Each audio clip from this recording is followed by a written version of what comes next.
All right, so moving on to some different kind of problems. So here we're being told that f and g are continuous at x equals 3. So let's go back to the definitions, remind ourselves of what that means. So if f is continuous at x equals 3, by definition, that means if I'm taking the limit as x goes towards 3 of f of x, I get f of 3. If g is continuous at 3, that means if I take the limit as x goes to 3 of g, I get g of 3. So remember, this is the definition of continuous. All right, they're also telling us that f of 3 is equal to 4. So these are three separate facts that we're going to want to use. So we're going to want to find g of 3. All right, let's go in and separate this limit around addition because we're allowed to do that. So limit as x goes to 3, 2 times f of x, plus limit as x goes to 3 of g of x equals 5. I'm going to take the time to move this 2 on the outside.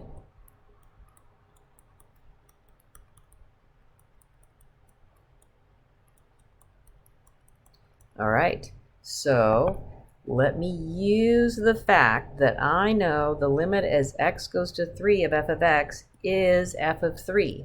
So I'm going to substitute that in. Then I'm going to use the fact that this is equal to g of 3. So I'm going to substitute that in. So I'm going to carry this 2 down in the front, carry the addition, and it's equal to 5. All right, so f of 3, I'm being told, is equal to 4. So I have 2 times 4 plus g of 3 is 5. I do believe we can solve for g of 3. So I get 5 minus 8, which is negative 3.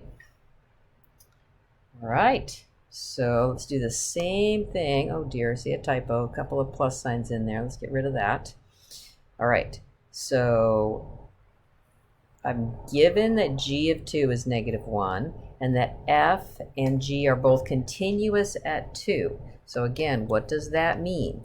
That means if I take the limit as x goes towards 2 of f of x, it equals f of 2. If I take the limit as x goes towards 2 of g of x, it is g of 2. And I know that g of 2 is negative 1. So it's very similar to what I just did. So let's take this apart. Let's move a little faster. So I'll say negative 2, limit as x goes towards 2 of f of x, plus 4, limit as x goes towards 2 of g of x, is equal to 7. So let's do the same thing as I did before. Let's take this out and put this in. So this is f of 2. So I have negative 2 times that, plus 4, and then I'm going to take this out and put in g of 2. And it all equals 7.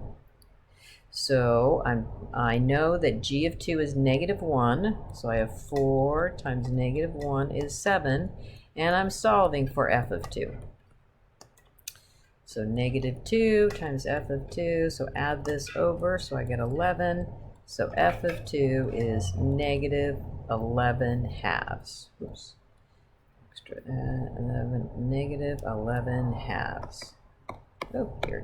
Okay, there we go. Okay, so let's just talk about what it means to be continuous from the right and continuous from the left.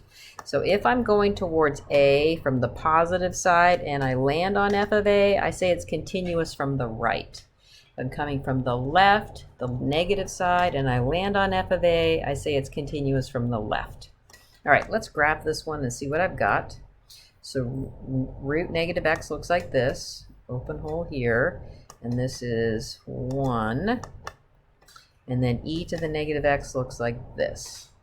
So let's determine where this would be continuous. So if I take the limit as x goes towards 0 from the positive side, I land on f of 0, right? So the limit from the positive side is 1, and that equals 1. So I can say that it is, this function is continuous from the right at x equals 0. So it is, but it is not continuous from the left, because if I take the limit as x goes towards 0 from the left, it does not equal f of 0. The limit is 0, and that does not equal 1. So it is continuous on the right at 0, and is continuous everywhere else. So it is continuous. So I'd say negative infinity to 0, not including 0, and then pick up at 0 and 0 to infinity.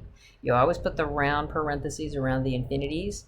So 0 to infinity with open, right, because it's not continuous to 0. And then I start at 0 because I can put down my pen and draw it on out. So that would be the way to say continuous.